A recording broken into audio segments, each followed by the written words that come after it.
Have you considered living on a cruise ship? Do not make a decision until you can answer these 10 questions.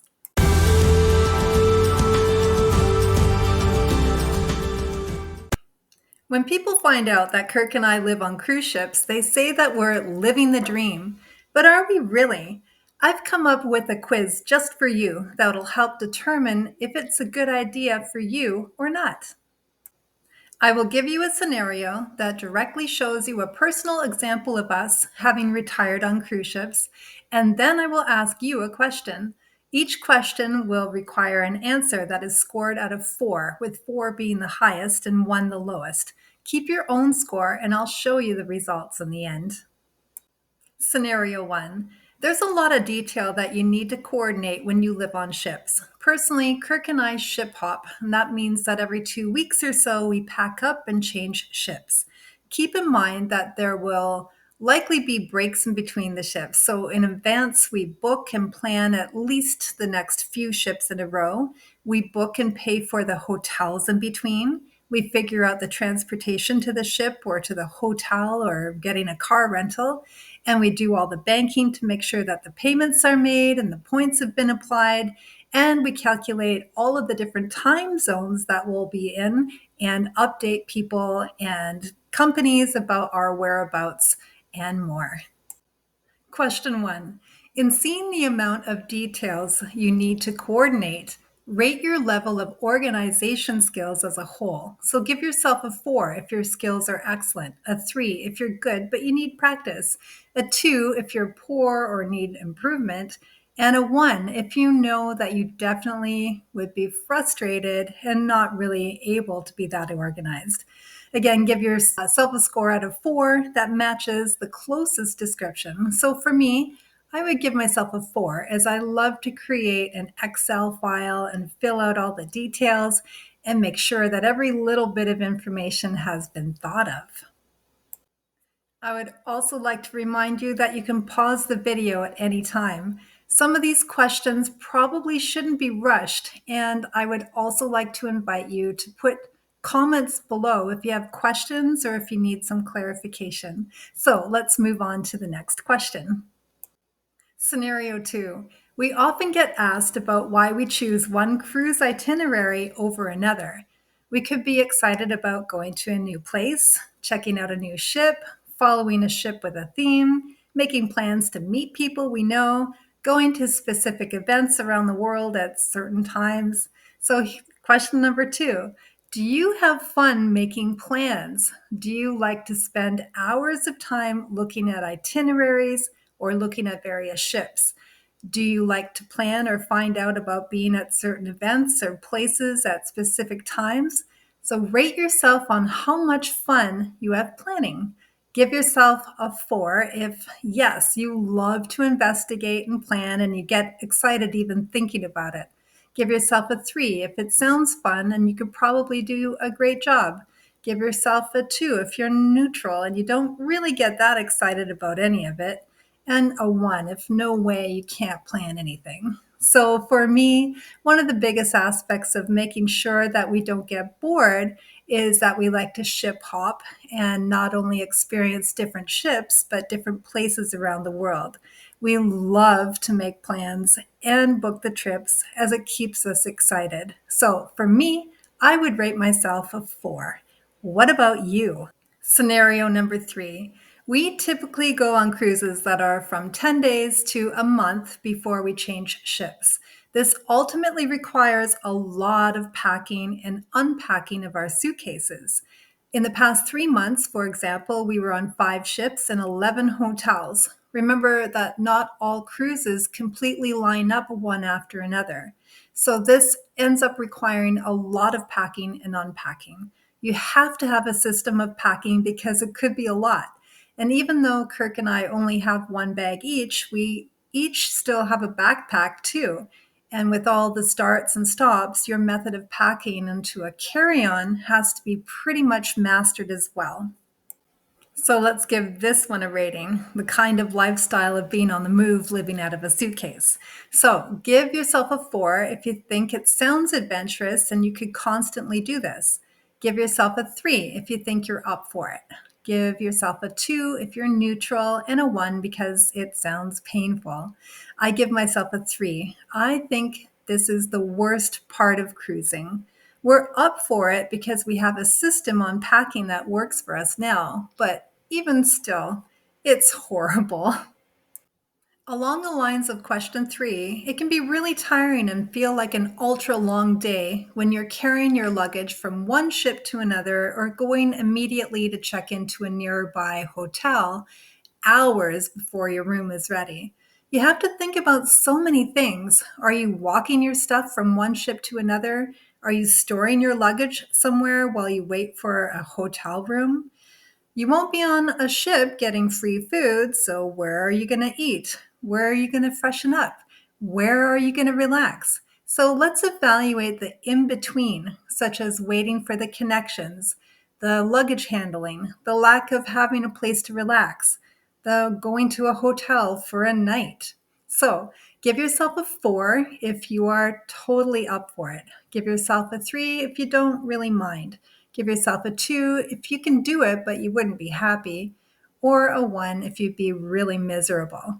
So by now, you have a score out of 16, and we have so much more to examine. Okay, in my next scenario, I would like to briefly touch upon the good and bad of living on cruise ships full time. So, on a ship, I don't have to cook, I don't have to shop, there's no traffic. We wake up in a new place every few days, meeting amazing people, eat amazing food, and spend our time doing things that we love. For us, we're at home on a ship. We have our own routines and we don't feel pressured to do everything that the ship offers on every single cruise that we go on.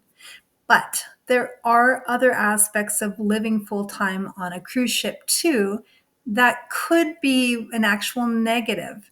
So, for example, you may not always be in the most ideal cabin or the most ideal placement on a ship. Would you get bored seeing the same shows over and over? Are you on a ship that's repeating its itinerary? Are you getting along with all of the other passengers or even some of the crew? Are you getting the amount of alone time or privacy that you need? What about the food? Food could be really great, but could also be really repetitive. You can't cook for yourself, so are you able to advocate for yourself when it comes to the food that you're eating? So let's do another rating. Question number 5. Despite the list of pros and cons, would you still like to live on a ship? Yes, for 4 points. You're not bothered by anything. It'd be perfectly fine in all situations. Give yourself 3 points if you think it'd be okay. 2 points for maybe you like the idea, but you're not 100% sure. And 1 point for probably not. So we're at the halfway point. Hopefully, you're getting an idea of what it's actually like living full time on a cruise ship, and you're thinking about whether or not it's right for you too. Before we continue, could I please ask if you would take a minute to like this video and don't forget to subscribe to our channel. We really do love to give great insights on cruising. So thank you so much for your support and for watching these videos. Now on to question number 6. Cruise fare is just the beginning. Do you want Wi-Fi? Well, that'll cost you. Drink packages? Well, they vary. There are so many other things like gratuities, excursions, onboard dining, spa treatments, and all of these kind of things, well, they add up. So some cruise lines include everything, others not so much. So when we were on Explorer One, every cost was included. We could go up to the gym and sign up for a special relaxation class, or we could go to the luxury spa facilities for free. We didn't have to pay for the daily gratuities. The specialty dining was included. All of our drinks were included. But on the other hand, when we were on the Princess Sky, for example, we had nothing included, even us being in a mini suite. So this is where it gets really difficult to compare because there are so many little charges that could add up to amounts that would even surpass a more of a luxury cruise. So let's evaluate again. Question number 6. Do you have the patience and time to really compare costs and shop around for your cruise deal? Give yourself a 4 if you live for it. Give yourself a 3 if you do, but you don't really know how. Or a 2, trusting that you're getting a deal. And a 1 if you really don't care. We break down cruise money saving hacks in separate videos, so be sure to subscribe to our channel so that you don't miss out on those kind of videos. I'll link a playlist for you in the description so that you can find some of our cruise tips and tricks, especially the ones that will help you save money on your next cruise. Living on cruise ships full time is a lot different than just simply taking a cruise vacation for a week or two. Think about this question in terms of being on the ships for months rather than days. So, question number 7. How important are the additional things on a cruise, like Wi Fi, specialty dining, drinks? If you can't have them, will the cruise suffer? In other words, do you always have to have the specialty dining or drinks, for example? Give yourself a 4 if you can live without the extras or just pay for things up front. Give yourself a 3 if you can live without most of it most of the time. Give yourself a 2 if you have to have it, because why bother cruising without it? And give yourself a 1 if you need it all and you'll pay for whatever they ask, no questions asked. Even though we're sailing around the globe, we still stay totally connected to real life. We use cruise Wi Fi, hotspot devices, messaging apps, cloud storage. And if you're really curious about the apps that we use for our life of cruising, you need to check out this video. We literally give you our top apps that we personally use and can vouch for. We manage our YouTube channel, answer emails, pay bills, all from the floating office. So, another big thing about staying connected is what we feel for us is the people that we meet while cruising the world. To us, cruise friendships are real. We've traveled with people we met months ago. We've been picked up from airports. We've been invited to people's homes. We've planned and have been on future cruises together. We've met in countries all around the world and hung out for the day. And we just like to do things together. So, in our opinion, that's the magic of this lifestyle. It's not just about the travel on a cruise ship, it's about the connections. So let's see where you stand on this topic. So, question number 8. Despite being surrounded by thousands of people on a daily basis, you could still feel lonely. How would this affect you and your living on a cruise ship? So give yourself a 4 if you love time alone and you would thrive. Give yourself a 3. You'd be okay if you stayed connected online and you make friends easily. Give yourself a 2 if you're neutral and you're sure that there's going to be up and down days. And give yourself a 1 if there's no way you couldn't live without your real friends or your family for too long. And now for the big one. We keep hearing from different sources about how cheap cruising is, but quite honestly, it can be really expensive too. There are considerations. What kind of cabin do you want to be in? Are you sticking to the Caribbean with the less expensive repetitive cruises, or do you want to venture out to see the entire world? Do you want to pay for excursions, or do you want to plan your own things? What about specialty dining? What about getting your hair done? What about spa days? What about Wi Fi? What about those extra activities that have an additional cost? What kind of travel insurance are you buying? There's so many questions. Let's talk about our numbers. For the past 3 months of cruising around the world for 2 people, including cruise fares, hotels, flights, Wi Fi, drink packages, and transportation, we spent $35,100 US dollars. That's exactly $390 per day for 2 people, covering everything that we spent money on. Things like transportation, such as car rentals, trains, buses, and flights. It also covered the cost of food, hotels, entertainment, travel insurance, Wi Fi, entrance fees, my hair treatment, and all kinds of little extras. For us, this number isn't bad when you consider that this is 3 months of luxury living in balcony suites, mini suites, and full suites with daily housekeeping, unlimited ocean views, entertainment, food, and more. Of course, when you are going on a cruise, you don't have to spend as much as we did. Remember, this is our lifestyle. Maybe you want to always be in suites, or maybe you only want to consider being in an interior cabin. There are so many variables. Like I said, there are many people who choose to cruise on that budget for the year, and others, our budget wouldn't even tempt them to cruise. I suppose another factor to consider, along with your wish list, is how are you going to fund your dream? Are you going to sell a house like we did? Are you going to work while cruising?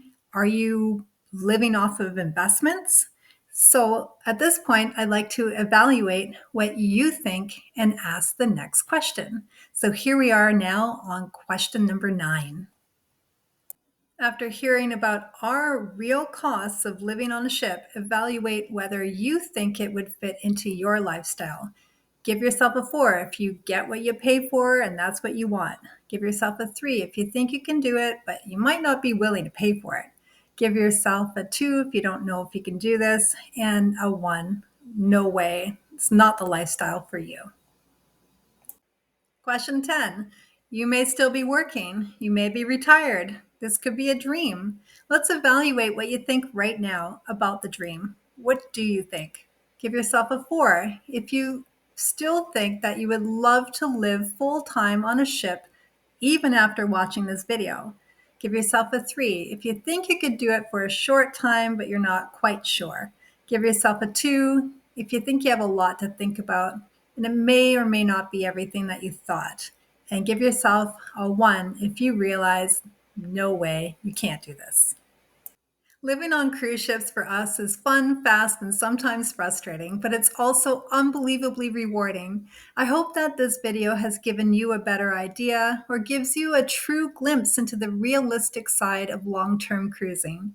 In addition to that, I hope that the 10 questions helped you with evaluating whether or not you could live on a cruise ship too. There were 10 questions, and the maximum score is out of 40. So let's check out what your scores mean. If you score between 30 and 40, you could definitely consider cruising full time.